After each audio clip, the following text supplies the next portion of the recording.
I pulled into my childhood driveway on Christmas Eve, watching my 8-year-old daughter Emma bounce excitedly in her car seat. The house glowed with warm lights, exactly like I remembered from my own childhood.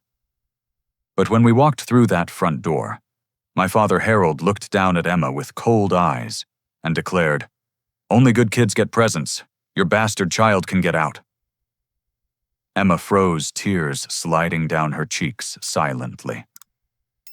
My mother Sarah turned away. My sister Jennifer studied her phone. The room fell into suffocating silence. I gently took Emma's trembling hand and replied calmly, "Fine, you can keep your presents." We walked back into the December snow. The drive home felt endless. Emma pressed her face against the passenger window, watching Christmas decorations blur past through her tears. I kept glancing at her in my peripheral vision, my heart breaking with every silent sob that shook her small shoulders. "Daddy," she whispered as we pulled into our garage. "Why does Grandpa Harold hate me so much?" I turned off the engine and sat there for a moment, choosing my words carefully. Emma had always been perceptive beyond her years, probably because she had to be. When her mother died 3 years ago, Emma became my entire world, and I became hers. We learned to read each other's emotions like weather patterns. "Come on, sweetheart, let's get some hot chocolate and talk." Inside our cozy living room, I wrapped Emma in her favorite blanket while milk heated on the stove. Our Christmas tree stood in the corner, modest but beautiful, with handmade ornaments Emma had crafted at school. Real love lived in this house, unlike the performance I had just witnessed at my father's place. Emma, sometimes grown-ups make terrible choices when they're angry about things that have nothing to do with kids. I began settling beside her with 2 steaming mugs. "Grandpa Harold isn't really angry at you. He's angry at me."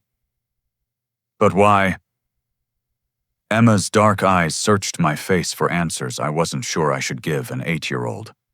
How could I explain that for the past 3 years I had been secretly supporting my entire family, that the mortgage payments keeping Harold's house, the tuition payments funding Jennifer's law school dreams, and the medical insurance covering my mother, Sarah's diabetes treatments all came from my business account, that I had built a successful tech consulting company from nothing, working 18-hour days while raising Emma alone just to watch Harold grow more entitled and resentful with each passing month. Sometimes when people need help, they start to feel embarrassed about needing that help, I said carefully. And sometimes they get angry at the person helping them instead of being grateful. Emma nodded slowly, processing this with the wisdom of a child who had already learned that life wasn't fair. Like when Tommy at school gets mad at Mrs. Peterson for helping him with reading. Exactly like that. The doorbell rang, interrupting our conversation. Through the peephole, I saw a uniformed delivery driver holding a clipboard, looking confused. "Mr. Thompson?" he asked when I opened the door. "I've got a weird situation here. I'm supposed to deliver a brand new Honda Civic to this address, but my dispatch just got a call about a cancellation. Can you confirm whether you want to cancel this delivery?" Emma peered around my legs curiously. Behind the delivery truck, I could see the gleaming silver car that was supposed to be Jennifer's Christmas surprise. "Yes," I said firmly. "Cancel the delivery." The driver looked relieved. "Okay, and what about the cruise package?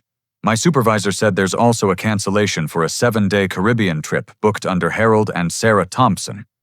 Cancel that too." As the driver made notes on his clipboard, Emma tugged at my shirt. "Daddy, were those supposed to be Christmas presents?" "They were," I replied, watching the delivery truck pull away. "But plans change sometimes." After Emma went to bed that night, I sat at my kitchen table with my laptop reviewing 3 years of bank statements. The numbers told a stark story. $2,400 monthly for Harold's mortgage. $1,800 quarterly for Jennifer's law school tuition. $600 monthly for Sarah's medical insurance premiums. countless smaller amounts for emergencies, repairs, and requests that always seemed urgent. $93,000 over 3 years. Nearly $100,000 I had given freely without complaint while working to build security for Emma and myself. Money that funded their comfortable lives while they treated my daughter like an unwelcome intruder. I closed the laptop and walked to Emma's bedroom where she slept peacefully surrounded by stuffed animals. Her breathing was steady and calm, no longer interrupted by the hiccups that followed her tears.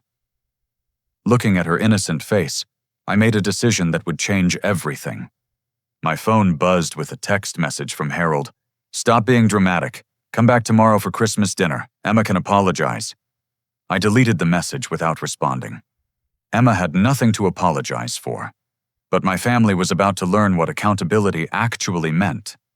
That night, as snow continued falling outside our windows, I began drafting emails to cancel every automatic payment, every monthly transfer, every financial commitment that tied my success to their expectations. The foundation I had built to support them was about to crumble, and they had no idea what was coming. Tomorrow would be Christmas Day, but for my father, my mother, and my sister, the real reckoning was just beginning. Christmas morning arrived gray and cold. Emma bounced into my bedroom at dawn, her excitement undimmed by the previous night's events. Children have a remarkable ability to compartmentalize pain, focusing on joy when it's offered. Daddy Santa came. There are presents under the tree. I had stayed up until 2 a.m. wrapping gifts I had hidden in my closet, making sure Emma's Christmas would be magical, despite everything. We spent the morning opening presents together, just the two of us. Emma squealed with delight over new art supplies, books, and a bicycle I had assembled in the garage after she fell asleep. "This is the best Christmas ever," she declared, hugging a stuffed elephant that would become her new bedtime companion. Around noon, my phone started ringing. The first call came from Jennifer. Her voice cracked with panic as she spoke. "Gale, my car got repossessed this morning, right from the law school parking lot. I can't believe this happened on Christmas Day. They said I missed 3 payments, but I thought you were handling the Christmas surprise car. I was counting on that Honda to replace this piece of junk. Now I'm stranded here with no way to get to my internship interview on Tuesday. The position is at Morris & Keller and Associates, the biggest firm in the state. This could destroy my entire career before it even starts." I listened to her explanation without interrupting, noting how she never asked about Emma or acknowledged the previous night's events. "I'm reassessing my financial priorities right now," I told her calmly. "What does that even mean, Gale? This isn't funny. I need that car. You know how important this internship is." "I know how important you think it is," I corrected. "But I'm more concerned about my daughter's emotional well-being after last night." "Oh, come on. Emma's fine. Kids bounce back. This is about my future." I ended the call and turned off my phone's ringer. The second call came an hour later while Emma and I were building a snowman in our backyard. Sarah's voice trembled with tears and barely controlled hysteria. "Gale, Harold is furious about some canceled cruise. He keeps yelling about wasted money and ruined plans. I don't understand what happened, but he's blaming me for it somehow. He says you're being vindictive and petty. The travel agency called this morning asking about a cancellation fee, and Harold threw the phone across the room. I've never seen him this angry. Please, honey, whatever this is about, can we just fix it? It's Christmas." "It's about respect, Mom. Something Harold has never shown Emma or me. Emma will get over it. She's young. But Harold and I have been looking forward to this trip for months. We already told our friends about the Caribbean cruise. How am I supposed to explain this?" The conversation revealed everything I needed to know about Sarah's priorities. Emma would get over being called a bastard and told to leave, but Harold's embarrassment about a canceled vacation required immediate attention. "You'll figure something out," I said and hung up. That evening, Emma and I went ice skating at the community rink downtown. She had never been on ice skates before, and watching her cautious first steps across the frozen surface filled me with pride. Other families skated around us, laughing and creating memories. Emma didn't mention her grandparents once. "Daddy, can we come here every week?" she asked as I helped her off the ice. Absolutely. We can start our own Christmas tradition. Just us, sweetheart. The third call came after Emma went to bed. Harold's voice boomed through my phone speaker filled with indignation and entitlement. What the hell is wrong with you, Gale? Your mother is crying. Jennifer is stuck at that school with no transportation. And now I find out you canceled our cruise like some kind of spoiled child having a tantrum. This is ridiculous. You're acting like a teenager instead of a grown man with responsibilities. Responsibilities to whom? I asked. To your family, we depend on you. You can't just cut us off because your feelings got hurt. My daughter's feelings got hurt, Harold. She's 8 years old and you called her a bastard. She needs to learn that actions have consequences. Her mother made bad choices. Her mother died in a car accident. What bad choice was that? Harold paused, realizing he had ventured into indefensible territory. Look, maybe I was too harsh, but you can't expect me to pretend everything is normal when you show up with that kid and act like we're supposed to celebrate her existence. That word. That kid. My hands clenched around the phone. Her name is Emma. She's your granddaughter, and celebrating her existence is exactly what families are supposed to do. Don't lecture me about family. I raised you, didn't. I put a roof over your head, food on your table. Now you owe me the same consideration. I've been giving you more than consideration for 3 years, Harold. I've been funding your entire lifestyle. Silence stretched between us. That's what sons do for their parents, he said finally. No, I replied. That's what I chose to do, but choices can change. I hung up before he could respond. Later that night, my business partner Marcus called to check on me. Marcus had been my closest friend since college, and he was one of the few people who knew the full extent of my family's financial dependence. How did Christmas go? He asked. I told him about the evening at Harold's house, about Emma's tears, and about the cascade of panicked phone calls that followed my cancellations. Marcus was quiet for a long moment. You know they're going to escalate this, right? People who have been taking advantage of your generosity don't usually accept boundaries gracefully. Let them escalate. Emma deserves better than what I got growing up. She deserves better than what she got last night, too. Good for you, man. It's about time you put your daughter first. But as I lay in bed that night staring at the ceiling, I couldn't shake the feeling that this was only the beginning. Harold had spent 68 years believing the world owed him something. Jennifer had spent 26 years watching her older brother solve problems with money. Sarah had spent 43 years enabling Harold's behavior. None of them would accept this new reality without a fight. New Year's week brought clarity and chaos in equal measure. Emma returned to school after winter break, chattering excitedly about her Christmas presents and our ice skating adventure. She had processed the events at Harold's house with remarkable resilience, mentioning her grandfather only once. "Daddy, do we have to see Grandpa Harold again soon?" she asked over breakfast Tuesday morning. "Not unless you want to," I replied. "I don't think I want to. He makes my stomach feel funny." "Then we won't." It was that simple for Emma, and it should have been that simple for everyone else. But entitled people rarely accept simple answers. Harold's mortgage payment was due January 5th. I knew this because I had been making that payment automatically for 36 months. On January 4th, Sarah called in tears. "Gale, we got a foreclosure notice in the mail. The bank says we're behind on our mortgage. There must be some mistake. Harold keeps telling me you'll handle it, but the paperwork looks really serious. They're talking about taking our house. I don't understand what's happening." "The automatic payments stopped," I explained patiently. "But why did something happen with your bank account?" "No, Mom, I canceled the payments." Silence stretched across the phone line as Sarah processed this information. "You can't do that," she said finally. "We'll lose everything." "You'll lose Harold's house. The house I've been paying for while he treats my daughter like garbage." "Gale, please. Harold didn't mean what he said. He was just stressed about Christmas expenses. You know how he gets during the holidays." I had heard variations of this excuse my entire life. Harold's cruelty was always explained away by stress holidays, work pressure, or any external factor that absolved him of responsibility for his choices. He meant every word, Mom, and now there are consequences. The conversation ended with Sarah sobbing and promising to talk sense into Harold, as if the problem was Harold's attitude rather than his actions. Jennifer's situation deteriorated rapidly.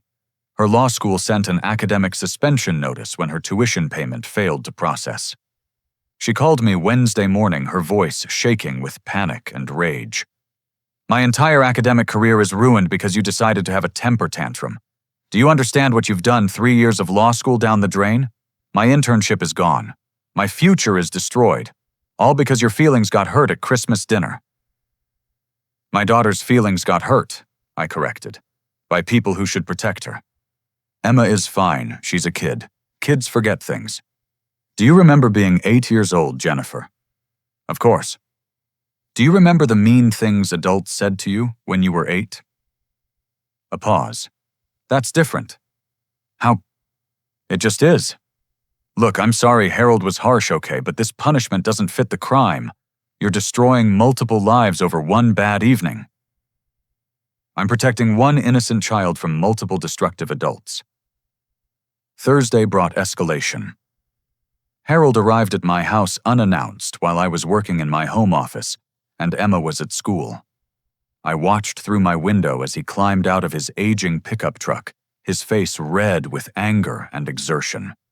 When I opened the door, Harold pushed past me into my living room without invitation. This foolishness ends today, he declared.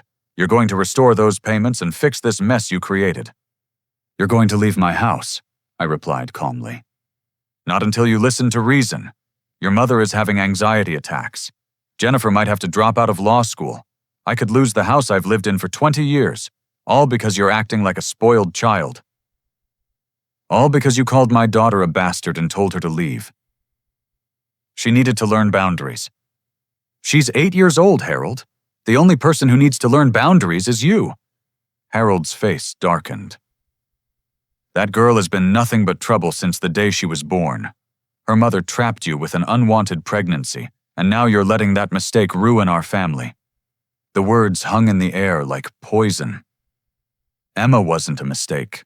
Her mother hadn't trapped anyone. Lisa and I had planned our pregnancy, celebrated it, prepared for it together. Lisa's death in a car accident 6 months after Emma's birth had been devastating, but Emma herself had never been anything but a blessing. Get out, I said quietly. I'm not finished. Yes, you are.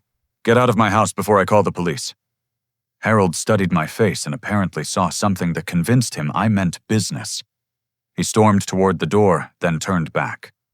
You think you're so much better than us because you have money now, but I made you who you are. Everything you accomplished, you owe to me. I owe you nothing. After Harold left, I called Marcus to discuss completely separating my business from any family obligations. Marcus had been urging me to create clear boundaries for years, watching my family drain my resources while contributing nothing to my success. I've got a lawyer who specializes in family financial disputes, Marcus offered. Someone who can help you document everything and protect yourself legally. Friday brought the most disturbing development yet. My phone rang during Emma's ballet lesson, and I stepped outside the dance studio to answer. Mr. Thompson. This is Detective Bradley with the County Sheriff's Office.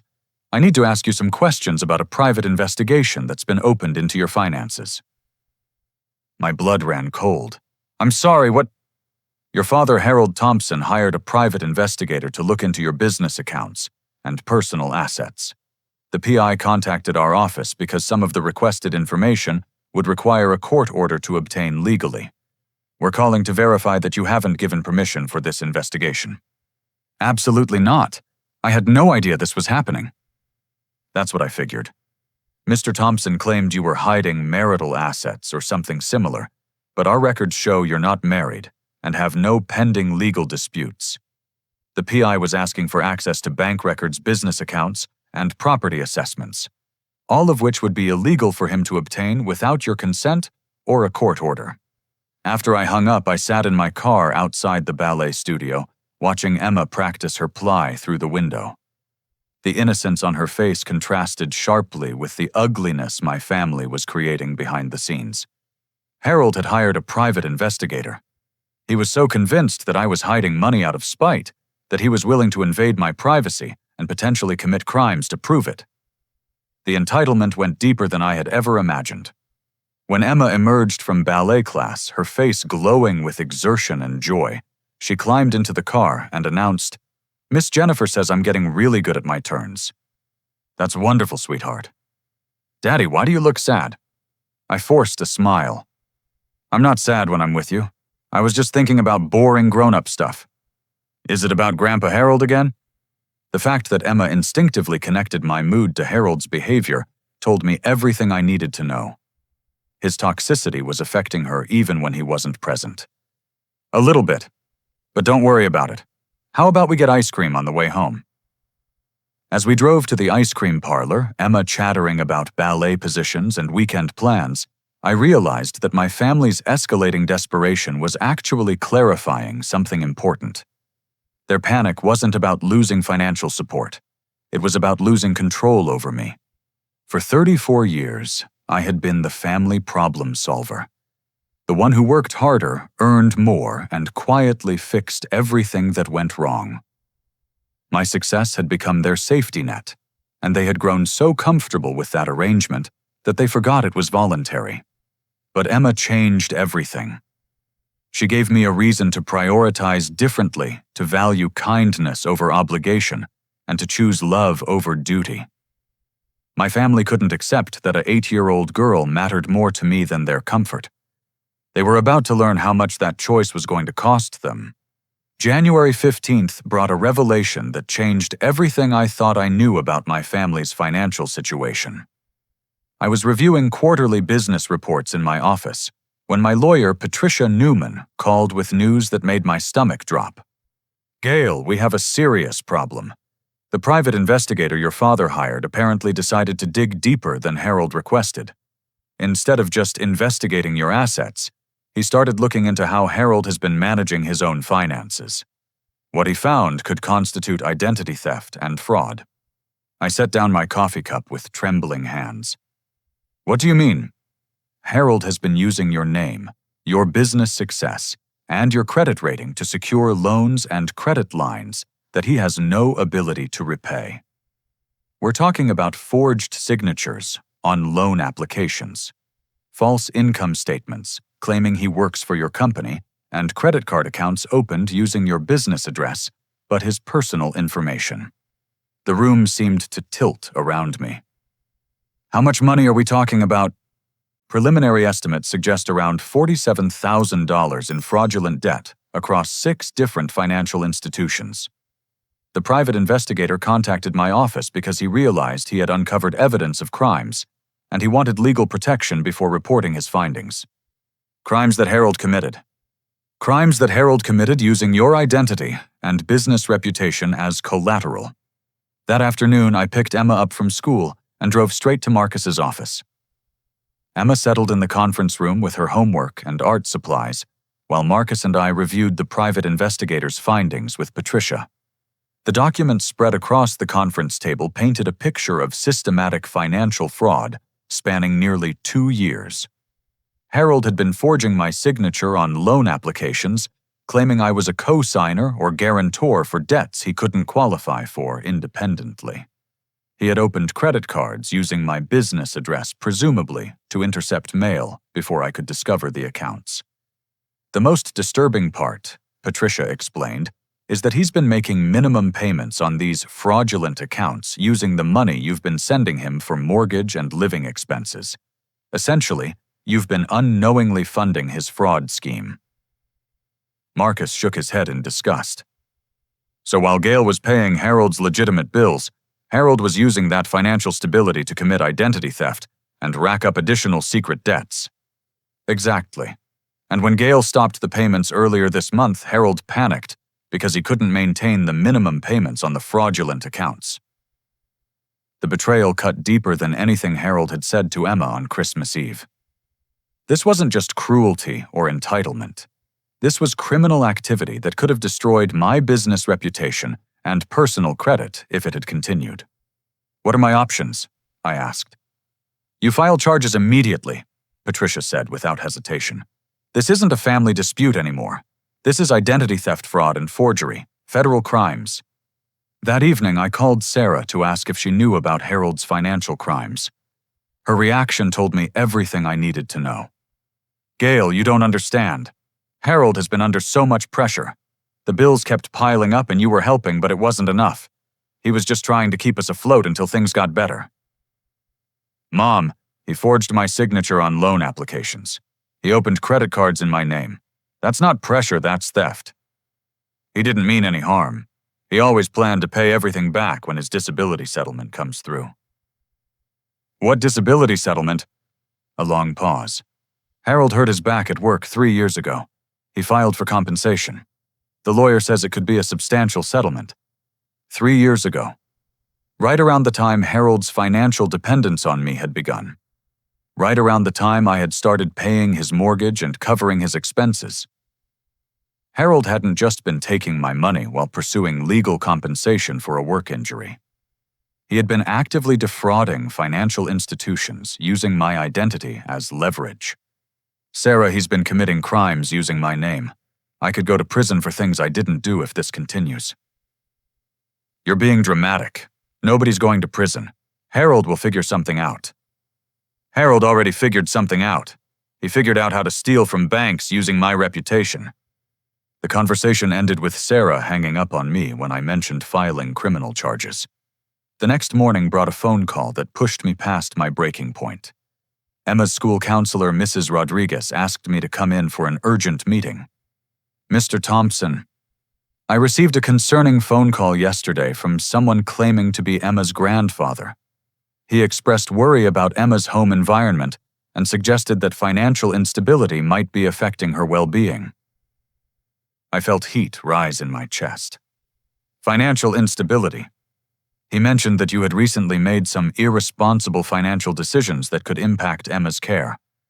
He seemed to think that Emma might benefit from spending more time with her grandparents while you sorted out these issues.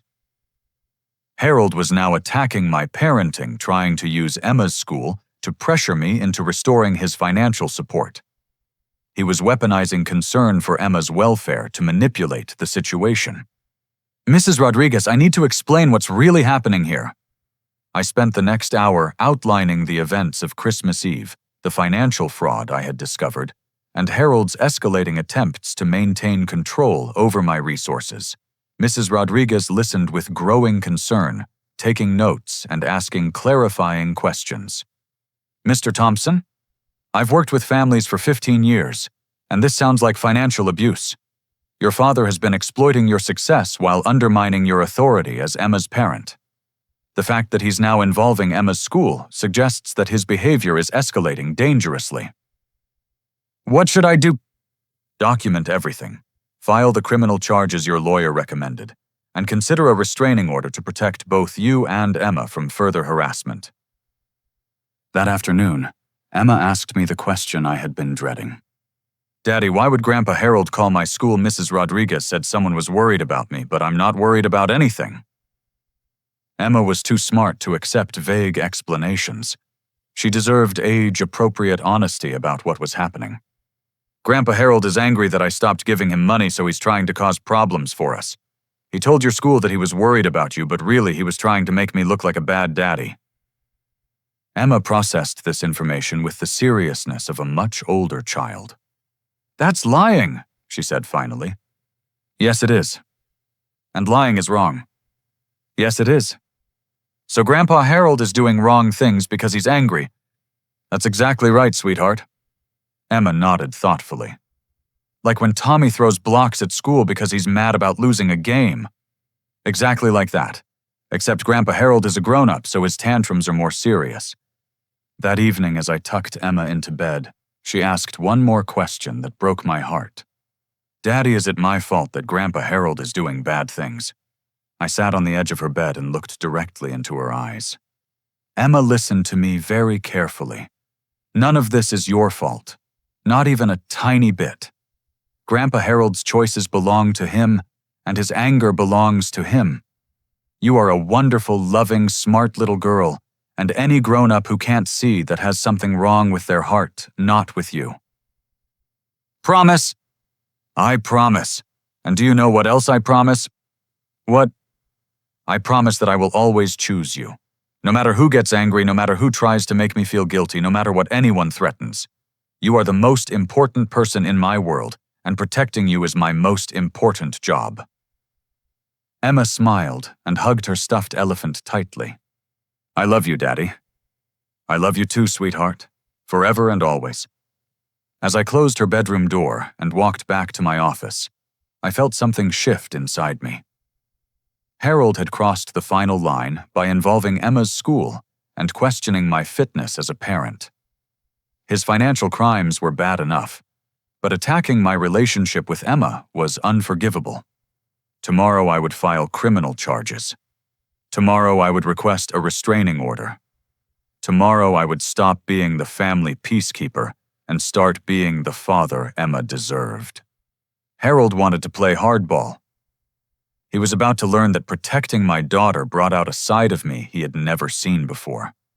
January 20th marked the beginning of Harold's reckoning. I spent the morning at the county courthouse with Patricia, filing fraud charges and requesting a restraining order.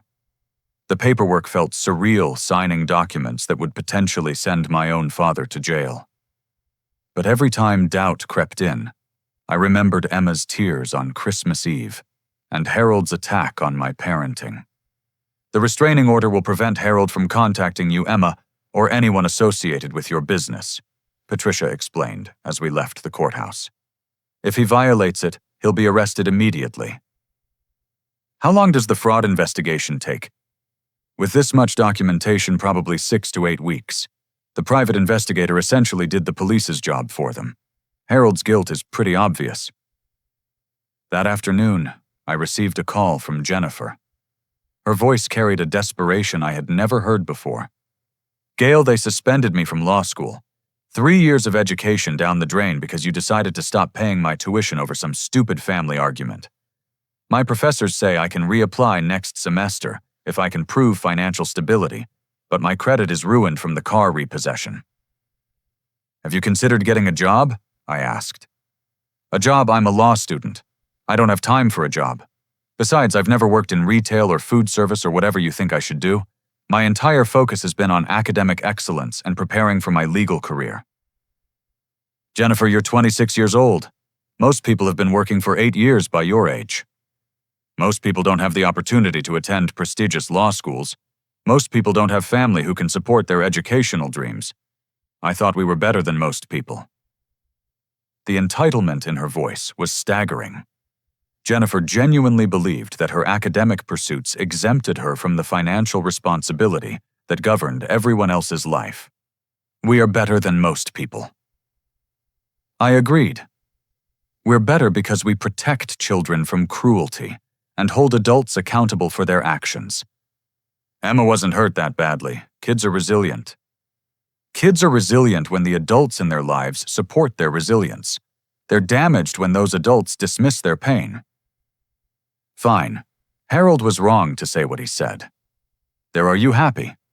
Now can we fix this financial disaster you've created? Harold was wrong to commit identity theft too. Are you happy about that? Silence. What are you talking about? I explained Harold's fraudulent loan applications and forged signatures. Jennifer's response revealed exactly where her priorities lay. Well, that's between you and Harold. It has nothing to do with my tuition payments. It has everything to do with why I'm not making tuition payments. That's ridiculous. You're punishing me for something I didn't do. I'm protecting myself and Emma from people who have demonstrated they can't be trusted with our resources or our well-being. The conversation ended with Jennifer threatening to hire her own lawyer to force me to resume financial support. I encouraged her to try, knowing that no court would order me to pay an adult's educational expenses, especially when that adult had never contributed to the family's financial stability. Harold's house entered foreclosure proceedings that week. Sarah called me daily, alternating between sobbing pleas and angry accusations. She had moved in with her sister, temporarily leaving Harold alone in the house they were about to lose. "He sits in that kitchen every morning staring at foreclosure papers and cursing your name," Sarah reported during one of her calls. "He keeps saying you've destroyed everything he worked for." "He destroyed everything I worked for," I corrected, "when he started forging my signature on loan applications. That was desperation, not malice. Desperation doesn't make it legal, Mom. Legal doesn't make it right either. Family should stick together. Family should treat each other with respect. Family should protect children. Family should tell the truth about money." Sarah's defense of Harold's fraud told me everything I needed to know about her moral compass. She would rather enable criminal behavior than admit Harold was wrong. The most rewarding part of that week was watching Emma flourish without the toxic stress of my family's drama. We established new routines that centered around her interests and my work schedule. Tuesday evenings became art nights where we painted and drew together. Thursday evenings became cooking nights where Emma learned to prepare simple meals. Saturday mornings became bike riding adventures around our neighborhood. "Daddy, I like our house better when it's quiet," Emma told me one evening as we worked on a puzzle together. "What do you mean?" "Before you always seemed worried about something. Your phone was always ringing with people who sounded upset. Now you smile more." Children notice everything. Emma had been absorbing the stress of my family's financial demands without understanding what caused it. My decision to cut off financial support hadn't just protected our resources, it had created space for authentic happiness in our daily life. That same week brought an unexpected development in my personal life. Marcus had been encouraging me to start dating again, insisting that Emma would benefit from seeing me in a healthy romantic relationship. I had resisted claiming I was too busy with work and parenting to invest time in dating. "You're not too busy," Marcus had argued. "You're too scared. Lisa's death traumatized you, and you've been using Emma as an excuse to avoid vulnerability." He wasn't entirely wrong. Building a new relationship meant risking loss again, and I wasn't sure I could survive another tragedy. But on Thursday evening during Emma's ballet lesson, I struck up a conversation with Rebecca, a kindergarten teacher whose daughter attended the same dance studio. Rebecca had noticed Emma practicing alone while other children chatted with their siblings or friends. "Emma seems very focused," Rebecca observed. "Does she have brothers or sisters?" "It's just the two of us," I explained. "Her mother died when she was very young." "I'm sorry for your loss. Single parenting is incredibly challenging." "Some days are harder than others, but Emma makes everything worthwhile." Rebecca smiled warmly. "That's obvious from the way you two interact. She clearly adores you." Our conversation continued naturally, covering topics like children's development, favorite books, and the challenges of balancing work with parenting. Rebecca was intelligent, kind, and genuinely interested in Emma's well-being. When she mentioned that her daughter Sarah was also 8 years old and looking for new friends, Emma immediately invited Sarah for a playdate. "Can Rebecca come too?" Emma asked as we drove home from ballet. "I like her voice. It sounds like she smiles when she talks." That weekend, Rebecca and Sarah joined us for ice skating at our new favorite rink. Watching Emma and Sarah giggle together as they wobbled across the ice filled me with a contentment I hadn't experienced in years. Rebecca skated beside me, offering encouragement to both girls while sharing stories about her own childhood skating experiences. "Emma is remarkable," Rebecca told me as we took a break for hot chocolate. "She's so confident and articulate for 8 years old. She's had to grow up quickly in some ways, but I try to preserve her childhood as much as possible." "You're doing a wonderful job. It's clear that she feels completely secure in your love." That evening, after Sarah and Rebecca had gone home, Emma made an observation that surprised me with its perceptiveness. "Daddy, Rebecca makes you laugh differently than other people do." "What do you mean?" "When Uncle Marcus makes you laugh, it's in your head.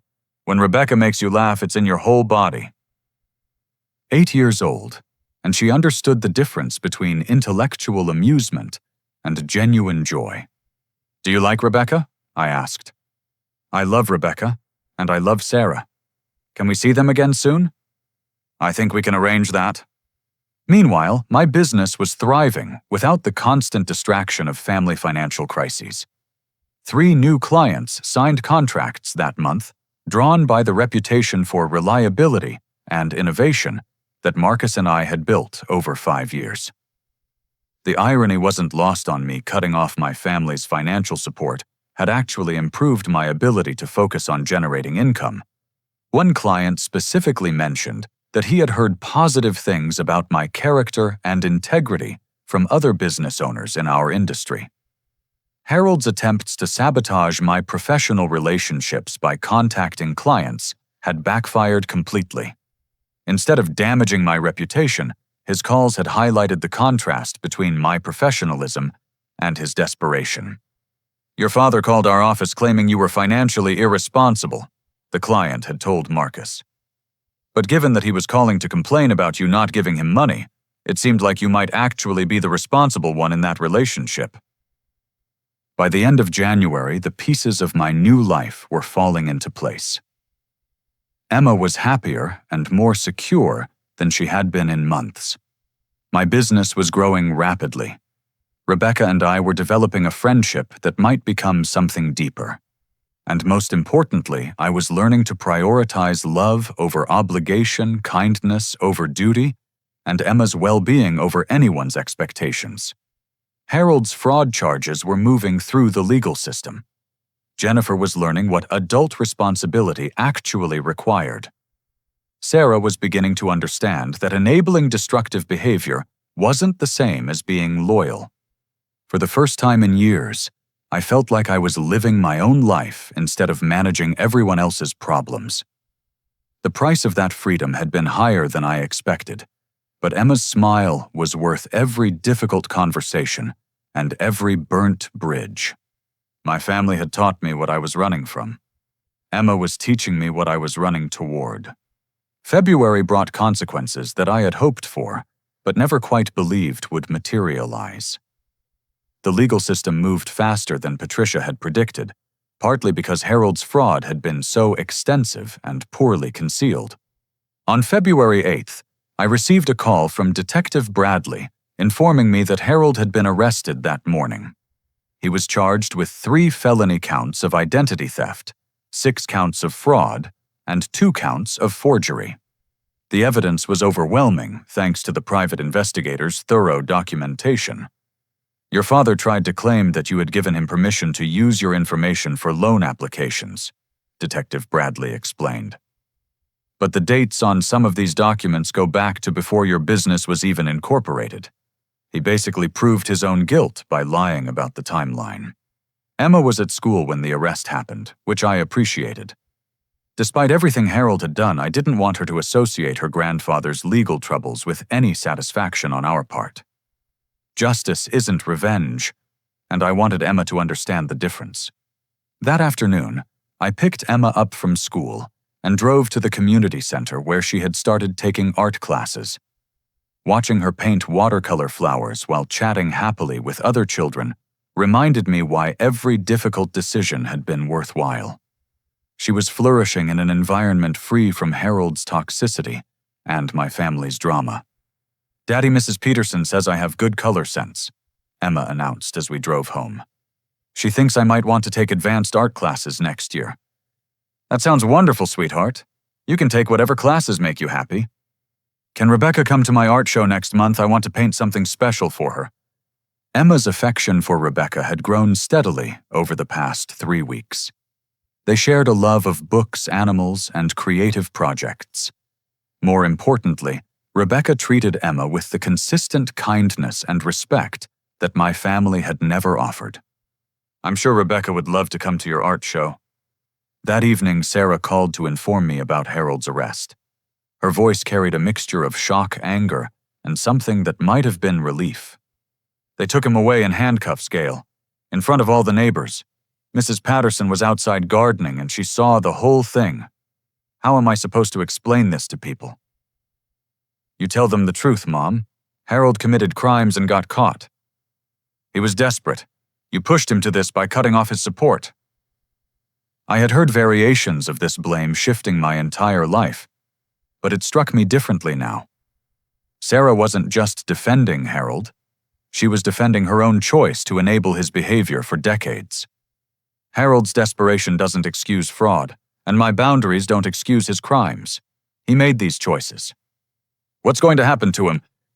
That depends on his lawyer and the plea negotiations. Patricia thinks he'll probably serve 6 months in jail and face 5 years of probation, assuming he pleads guilty. Sarah was quiet for a long moment. I'm filing for divorce, she said finally. The words shocked me more than Harold's arrest had. Sarah had spent 43 years married to Harold, 43 years making excuses for his behavior and absorbing his anger. What changed your mind? When they read the charges against him in court, I realized that I've been lying to myself about who Harold really is. I keep telling people he's under pressure or going through a hard time, but the truth is simpler than that. Harold is selfish and cruel, and I've been pretending otherwise because it was easier than dealing with reality. Where will you live? My sister has a guest room. I'll figure something out. I've got my Social Security benefits and the part-time job at the library. I don't need much space. This was the first conversation I had ever had with Sarah, where she took responsibility for her own choices instead of expecting someone else to solve her problems. If you need help with medical expenses or basic living costs, we can talk about that, I offered carefully. But it would be conditional on respecting boundaries with Emma and me. I understand. And Gale, I owe you an apology. Not just for Christmas Eve, but for 40 years of expecting you to fix things while I stood by and watched Harold tear people down. You deserved better than what you got growing up, and Emma deserved better than what she got from us. Sarah's apology felt genuine, but I wasn't ready to trust it completely. People can change, but it usually takes time and consistent action to prove that change is real. Jennifer's response to Harold's arrest was more predictable. She called that evening furious about the embarrassment and convinced that I should have handled the situation privately. Everyone at law school knows about this now, she complained. One of my classmates saw the arrest report in the newspaper. How am I supposed to rebuild my reputation when our family is associated with fraud? You rebuild your reputation by demonstrating integrity and work ethic, I suggested. That's easy for you to say. You're not the one whose father is going to jail. Actually, Jennifer, Harold is my father too. But you caused this. If you hadn't stopped the payments, none of this would have happened. If I hadn't stopped the payments, Harold would still be committing crimes using my identity. The fraud would have continued and gotten worse. So you're saying you're glad he got arrested? I considered that question carefully. I'm glad the crimes stopped. I'm glad Emma is safe from his manipulation. I'm glad I don't have to worry about my business reputation being destroyed by his behavior. Whether Harold goes to jail is up to the courts. You've destroyed our family. Harold destroyed our family when he called Emma a bastard. I just stopped funding the destruction. 2 days later, Jennifer called again with a different tone. She had been forced to withdraw from law school and find work to support herself. Her first job was at a chain restaurant near campus, and the experience was apparently educational. I had no idea how hard normal people work, she admitted. My manager is a single mother with 2 kids, and she's been doing this job for 6 years while taking community college classes at night. She makes in a month what you used to send me in a week, and she never complained about it being difficult. Hard work builds character, I said, borrowing a phrase Harold had used throughout my childhood when he wanted me to accept unreasonable demands. I never understood what that meant before. I thought character came from education and status, but my manager has more integrity and kindness than anyone I knew at law school. Jennifer's transformation wasn't complete, but it was beginning. Being forced to support herself was teaching her lessons that a privileged education never could. The most significant change in my life wasn't Harold's arrest, or Sarah's divorce, or Jennifer's employment. It was the deepening relationship between Emma Rebecca and myself. We had settled into a routine of dinner together twice a week, weekend activities with both girls and quiet evenings, where Rebecca helped Emma with homework while I prepared meals. "Daddy," Emma asked one evening as I tucked her into bed, "is Rebecca going to be part of our family?" "How would you feel about that?" "I would love it. Rebecca makes everything more fun, and Sarah is like the sister I always wanted." "It's important that you know Rebecca could never replace your mother. Your mom will always be your mom, and she would always want you to be happy." "I know that. But I think Mom would like Rebecca too. They're both teachers and they both love kids, and they both think you're funny even when you're not really funny." Emma's emotional intelligence continued to amaze me. She understood that loving Rebecca didn't diminish her connection to her mother, and she trusted that her mother would want her to experience love and happiness. "We'll take it slow and see what happens, okay?" "Okay, but Daddy—" "Yes. I hope what happens is that Rebecca stays with us forever." On February 23rd, Harold called me from jail. The conversation was brief and revealed that prison hadn't inspired much self-reflection. "This is all your fault," he said without preamble. "I'm sitting in here because you couldn't handle one bad evening and decided to destroy your own family. You're sitting in there because you forged my signature on loan applications. I was trying to keep us afloat while you played games with our finances. You were committing federal crimes while I funded your lifestyle. Family helps family, Gale. That's how it's supposed to work. Family protects family, Harold. That's how it's actually supposed to work." Harold hung up without saying goodbye. It was the last conversation we ever had.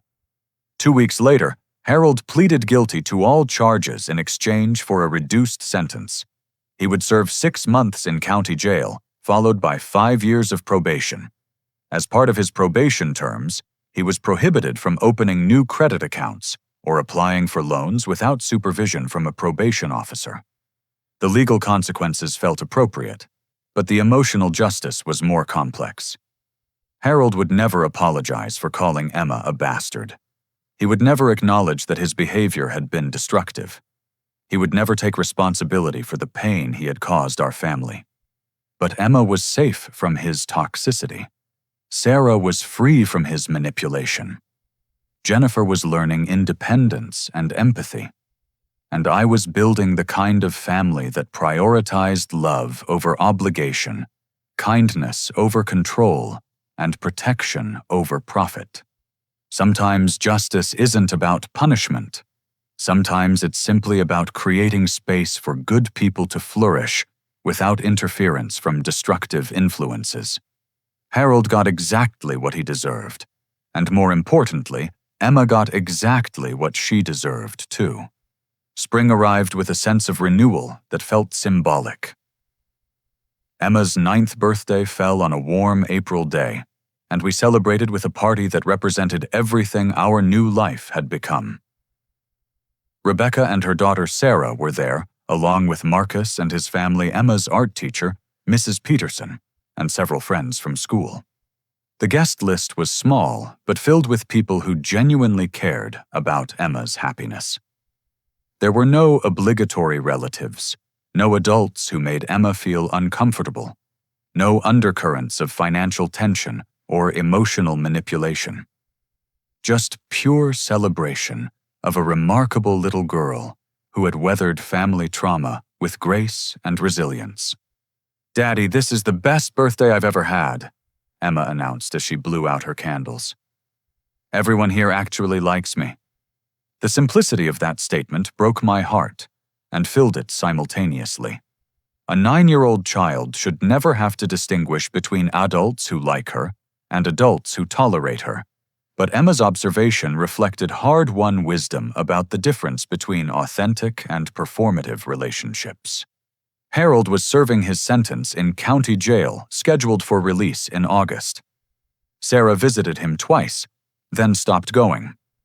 She told me later that Harold spent their conversations blaming everyone else for his situation and planning ways to restore his financial dependence on me after his release.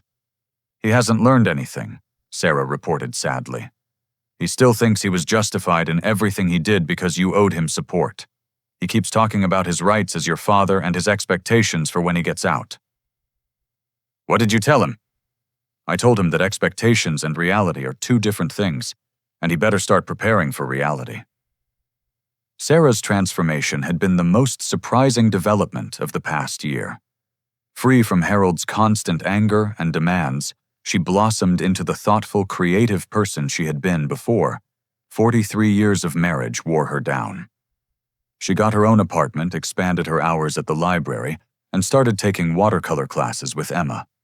I forgot who I was when I wasn't managing Harold's moods. Sarah confessed during one of our monthly coffee meetings. "I spent so much energy trying to keep him happy that I never asked myself what would make me happy." Sarah's relationship with Emma developed slowly but genuinely. She apologized to Emma directly for failing to protect her on Christmas Eve, and she demonstrated through consistent actions that Emma's comfort was now a priority. Emma responded with cautious affection that gradually deepened into trust. "Grandma Sarah is different now," Emma observed after one of Sarah's visits. "She listens to my stories about school instead of checking her phone, and she never asks me to be quieter so Grandpa Harold can watch television." Jennifer's journey toward maturity was more complex, but equally meaningful. Working in food service taught her practical skills she had never learned, while interacting with customers and co-workers exposed her to perspectives outside her privileged academic bubble. "I had no idea how many people work multiple jobs just to pay rent," Jennifer told me during one of our tentative phone conversations. "My coworker Maria is taking night classes to become a nurse while raising 3 kids alone. She makes me feel ashamed of how much I complained about law school stress." Jennifer applied to transfer to a state university where she could pursue a business degree while working part-time. Her academic goals became more realistic, her timeline less demanding, and her attitude toward financial independence completely transformed. "I want to pay you back someday," Jennifer said during Easter dinner at my house. "Not just the tuition money, but for showing me what actual responsibility looks like." "You don't owe me anything financially," I replied, "but you do owe Emma an apology for dismissing her pain and treating her feelings as less important than your convenience." Jennifer's apology to Emma was awkward, but sincere. She admitted that she had been selfish and promised to do better in the future. Emma accepted the apology with the generous spirit that characterized her approach to most relationships, but she also maintained appropriate boundaries. "I forgive you, Aunt Jennifer," Emma said, "but if you're mean to me again, I'm going to tell Daddy right away instead of just crying about it." The most significant change in our family was the addition of Rebecca and Sarah to our daily routines. Rebecca and I had been dating for 6 months, taking time to build a solid foundation while prioritizing both girls' adjustment to our blended family structure. "I love you," Rebecca told me one evening as we watched Emma and Sarah perform a dance they had choreographed together. "But more than that, I love the father you are and the man you've become through protecting Emma." "I love you too," I replied. "And I love watching Emma discover what healthy family relationships actually look like." Rebecca's influence on Emma was profound and positive. She provided female mentorship without trying to replace Emma's mother, offered academic support without pressure, and demonstrated through daily actions that love should feel safe and nurturing rather than conditional and demanding. Emma's therapy sessions gradually decreased from weekly to monthly as she processed her grandfather's rejection and integrated her understanding of family dysfunction. Her therapist, Dr. Martinez, was impressed by Emma's emotional resilience and her ability to maintain hope despite early trauma. Emma has developed remarkable insight into the difference between love and manipulation, Dr. Martinez told me during one of our parent consultations. She trusts that you will protect her, which gives her permission to be vulnerable and authentic in relationships. That summer, Harold was released from jail, but prohibited by his probation terms from contacting Emma or me directly. He moved into a supervised housing program and found work at a warehouse loading trucks. Sarah heard through mutual acquaintances that Harold blamed his reduced circumstances entirely on my selfishness and spent his free time planning ways to restore his access to my resources. He keeps telling people that I should be supporting him in his old age, Sarah reported. He doesn't understand that respect and support aren't the same thing. Is he trying to contact you? He calls sometimes, but I don't answer. I'm not interested in being his audience for complaints about consequences. In September, Emma started 4th grade with confidence and enthusiasm. Her teacher, Mrs. Williams, called me after the first week to comment on Emma's maturity and social skills. Emma is a natural leader in classroom discussions, Mrs. Williams observed. She has unusual empathy for her age and often helps other children work through conflicts. She seems very secure in her identity and values. That Christmas, our first major holiday, since the confrontation that had changed everything, we created new traditions that reflected our chosen family rather than our biological obligations. Rebecca and Sarah joined us for Christmas morning, where Emma opened gifts surrounded by adults who celebrated her existence rather than merely tolerating it. "Daddy, remember when you said we would make our own Christmas traditions?" Emma asked, as we assembled the dollhouse that had been her main present. "I remember. I like our traditions better. Nobody gets angry and nobody makes me feel bad about being happy." Sarah, who was helping Emma organize the dollhouse furniture, looked up with tears in her eyes. "Emma, I owe you another apology. I let you feel bad about being happy for too many years, and that was wrong." "It's okay, Grandma Sarah. You're different now, and I like the different you." That evening, after Emma and Sarah had gone to bed, Rebecca and I sat in our living room discussing the future. We had been talking about marriage, about formally blending our families, about the logistics of creating permanent stability for both girls. "Are you ready to take on the responsibility of being Sarah's stepmother?" I asked. "She's been through a lot, and she might always need extra reassurance about being wanted and valued." "Are you ready to take on the responsibility of being a stepfather to a child who lost her biological father?" Rebecca countered. "Emma has been through trauma too, and she might always need extra protection from people who would hurt her." We looked at each other and started laughing, recognizing that we were both already committed to both children, regardless of our official relationship status. "I think we're ready," I said. "I think we've been ready for months," Rebecca agreed. New Year's Eve found us hosting a small party for our friends and chosen family. Emma and Sarah stayed up until midnight for the first time, giggling with excitement as we counted down the seconds. At midnight, as fireworks lit up the sky outside our windows, Emma made a wish that she shared with all of us. "I wish for more years exactly like this one," she announced, "with all my favorite people being happy together." As I held Emma and Rebecca close, watching Sarah laugh with Marcus and his family, I reflected on the journey that had brought us to this moment. A year ago, I had been funding my family's lifestyle while accepting their treatment of Emma as the price of maintaining peace. I had been trapped by obligation guilt and the false belief that family harmony required my silence in the face of cruelty. But Emma's tears on Christmas Eve had awakened something in me that I hadn't known existed. The protective instinct of a father who finally understood that his first loyalty belonged to his child, not his parents or siblings. The courage to choose love over duty boundaries, over peace, and Emma's well-being over everyone else's comfort. The price of that choice had been higher than I expected. Harold would probably never forgive me for refusing to fund his lifestyle after he attacked Emma. Jennifer had been forced to abandon her entitled expectations and learn genuine responsibility. Sarah had been compelled to confront 43 years of enabling Harold's destructive behavior. But the rewards had been immeasurable. Emma was thriving in an environment where her worth was never questioned, her feelings were never dismissed, and her safety was never negotiated. Rebecca and Sarah had become integral parts of our family, adding love and stability rather than drama and financial pressure. My business had grown beyond anything I had imagined possible when freed from the constant distraction of family financial crises. Most importantly, I had learned that real family isn't about obligation or blood or tradition. It's about respect, love, and protection. Sometimes the most loving thing you can do is say no to people who hurt those you care about.